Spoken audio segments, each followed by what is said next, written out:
नमस्कार विद्यार्थी मित्रांनो, स्वागत आहे माझ्या युट्यूब चॅनलमध्ये. तर या व्हिडिओमध्ये आपण बघणार आहोत की डी फॉर्म 2024 साठी ऍडमिशन फॉर्म कसं भरायचं. तर मी एक लाईव्ह डेमो तुम्हाला इथं दाखवणार आहे, तर तशानुसार तुम्ही हा फॉर्म भरू शकतात.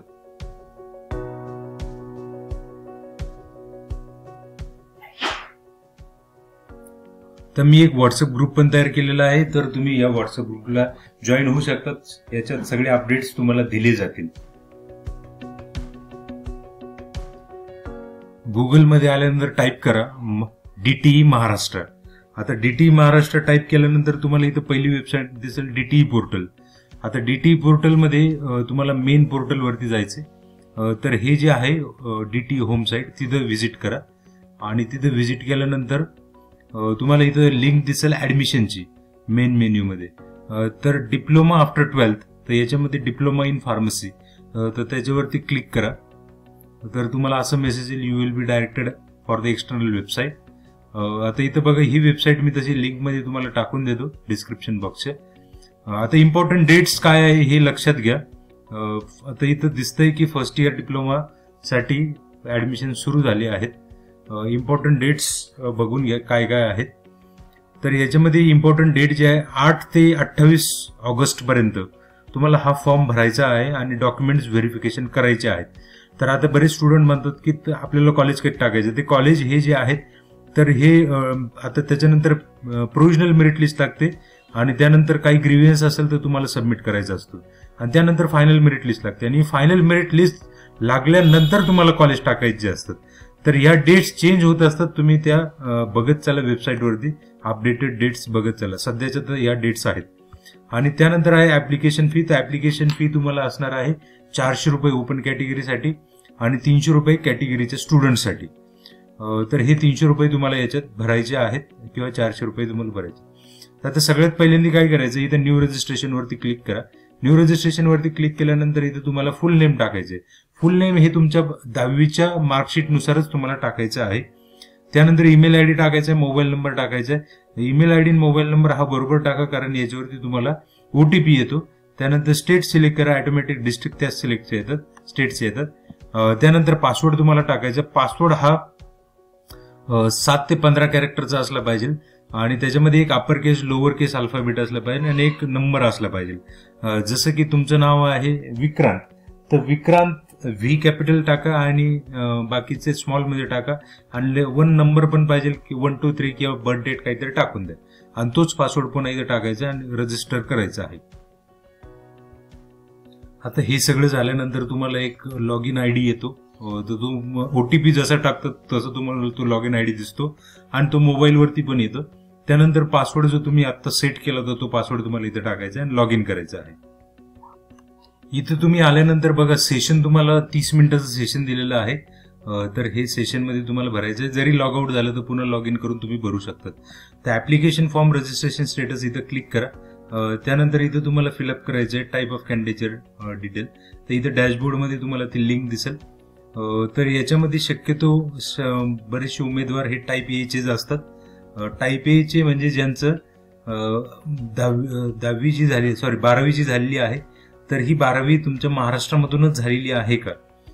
तर महाराष्ट्रामधून जर झालेली असेल तर तुम्ही त्याला तसं सिलेक्ट करा. बाकीच्यांनी गरजेनुसार तुम्ही वाचून घ्या की सपोज तुम्ही सीबीएसई मधले जर असाल तर तुम्ही टाईप बी मध्ये जाताल, पण तुम्ही डोमेसाईल आहात महाराष्ट्राचे, तर ते केसनुसार तुम्ही ते वाचून घ्या. खाली बरेच प्रकार आहेत. त्यानंतर व्हॅलिडेट करायचंय आणि सेव्ह प्रोसीड करायचंय. त्यानंतर कन्फर्म करा. त्याआधी इथं मला मेसेज आलाय, प्लीज सिलेक्ट स्क्रुटिनी मोड. तर मी स्क्रुटिनी मोड पहिल्यांदा सिलेक्ट करून घेतो. तर स्क्रुटिनी मोड तुम्ही ई स्क्रुटिनी करू शकतात किंवा फिजिकल स्क्रुटिनी करू शकतात. ई स्क्रुटिनीचे बरेच सारे प्रॉब्लेम्स आहेत, त्यापेक्षा बेस्ट आहे तुम्ही फिजिकल स्क्रुटिनी करा. ई स्क्रुटिनी म्हणजे तुमचा फॉर्म ऑनलाईन व्हेरीफाय होईल. तर शक्यतो तुम्ही फिजिकल स्क्रुटिनीलाच अप्लाय करा. जसं मी इथं केलंय फिजिकल स्क्रुटिनी. तर जवळपासचं कुठलंही कॉलेज जे आहे तर त्याला जाऊन तुम्ही स्क्रुटिनी करू शकतात. तर त्याच्यासाठी तुम्हाला शेड्यूल करायचं आहे. तर डिस्ट्रिक्ट सपोज मी अहमदनगर सिलेक्ट केली तर त्याच्यामध्ये एफसी सेंटर कुठले आहेत ते पण तुम्हाला इथं दाखवल आणि त्याच्यानुसार तुम्ही ते स्क्रुटिनी करून घेऊ शकता.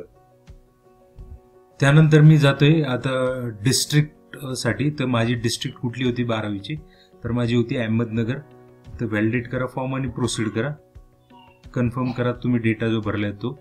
तुम्हाला हा डेटा चेंज पण करता येतो जर गरज पडली तर. आता याच्यामध्ये तुम्हाला विचारलंय की कोणती कॅटेगरी आहे. सपोज तुम्ही जनरल वरती जर क्लिक केलं तर तुम्ही EWS ला ऍप्लिकेबल आहात का, म्हणजे तुमच्याकडे त्याचं सर्टिफिकेट असलं पाहिजे. आणि रिझर्व्ह जर केली तर ती कुठली कॅटेगरी आहे, कास्ट कुठली आहे, तर ते तुम्हाला सिलेक्ट करायचे. तर पहिल्यांदा तुम्हाला विचारलंय select the status of caste certificate. तर ओरिजिनल तुमच्याकडे अवेलेबल असेल तर येस म्हणा. आणि कुठल्या तुम्ही कॅटेगरीला बिलॉंग करतात ते तुम्हाला इथं टाकायचंय. त्यानंतर कास्ट इश्युइंग अथॉरिटी, तर हे दिलेलं असतं तुमच्या कास्ट सर्टिफिकेट वरती. खाली ज्याची साईन असेल तर ते तुम्हाला इथं टाकायचंय. त्यानंतर तुम्ही त्याच्यापैकी कुठली कास्ट जी इथं सिलेक्ट करतात त्याच्यापैकी सब कॅटेगरी कुठली आहे हे पण तुमच्या याच्यावरती दिलेलं असेल.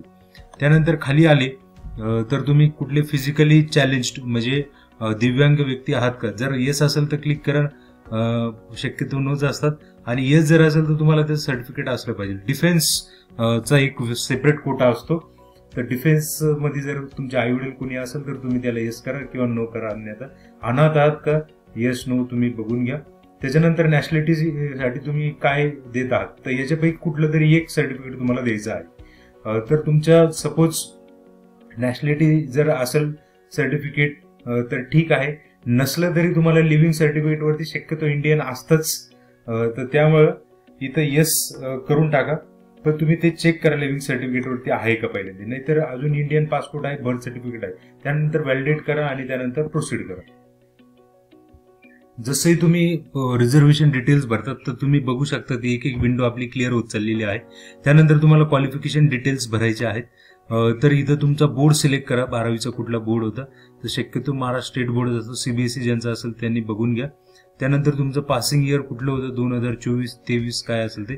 त्यानंतर तुम्हाला इथं सीट नंबर टाकायचा, HSC चे रोल नंबर इथं टाकायचा आहे. त्यानंतर मदर नेम टाकायचं आहे, जसं मार्कशीट वरती नाव आहे तसंच तुम्हाला इथं टाकायचं आहे. त्यानंतर 12वीचं तुम्हाला इथं डिटेल्स टाकायचे आहेत. जसं तुम्ही इथं 12वीचे डिटेल्स टाकतात आपण बघू ते घेतंय काय पूर्णपणे. आणि त्याच्यानंतर तुम्हाला 10वीचे डिटेल्स इथं टाकायचे आहेत. तर बोर्ड सिलेक्ट करा, इयर पासिंग दिलेलं असतं तुमच्या रिझल्ट वरती, सीट नंबर हा पण दिलेला असतो तुमच्या रिझल्ट वरती. त्यानंतर ऍग्रिगेट मार्क्स किती पडलेले आहेत तर ते हे तुम्हाला इथं टाकायचे आहेत.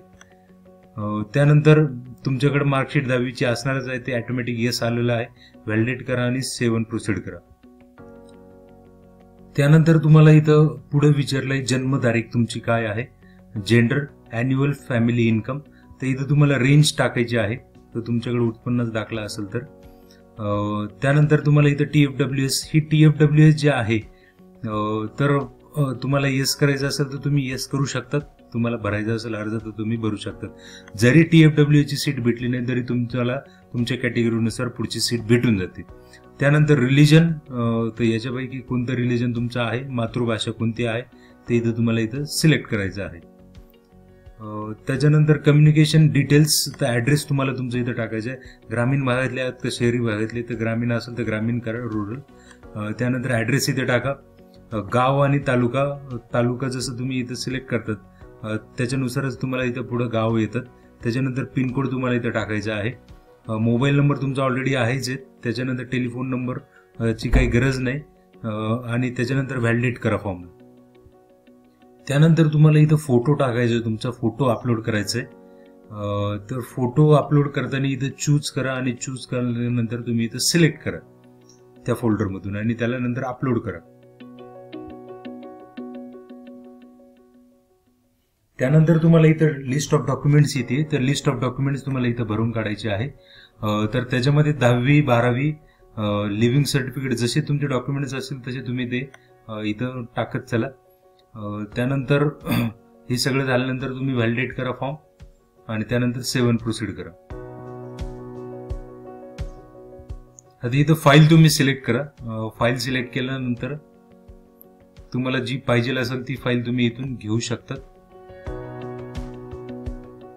ती अपलोड करा. आता हे सगळ्या अशा फाईल इथं सबमिट झालेल्या आहेत. तर तुम्ही डिलीट करायची असेल एखादी तर डिलीट पण करू शकता, चुकीची अपलोड झाली असेल तर. त्यानंतर व्हॅलिडेट करा फॉर्मला आणि 7 प्रोसीड वरती क्लिक करा. त्यानंतर इथं 300 रुपयाची फी आलेली आहे, कारण मी कॅटेगरी जी सिलेक्ट केली होती तर रिझर्व्ह कॅटेगरी केली होती. ओपन कॅटेगरी सिलेक्ट केली तर 400 रुपये तुम्हाला इथे येतील. त्यानंतर इथं पे करा. आणि जे स्क्रुटिनी सेंटर तुम्ही सिलेक्ट केलेलं आहे फिजिकलसाठी, शक्यतो तुम्ही फिजिकललाच जा. ऑनलाईनचे बरेच सारे प्रॉब्लेम चालू आहेत, लवकर होत नाही. आणि ते सगळे डॉक्युमेंट्स घेऊन आणि ते इथं जी प्रिंट आपल्याला निघणार आहे तर ती प्रिंट प्लस ते डॉक्युमेंट्स घेऊन आपल्याला स्क्रुटिनी सेंटरला ते व्हेरीफाय करून घ्यायचे आहेत. याच्या व्यतिरिक्त जर काही अडचण असेल तर तुम्ही मला कमेंट बॉक्समध्ये कमेंट करू शकता, तर मी नक्कीच त्याचं उत्तर देण्याचा प्रयत्न करेन.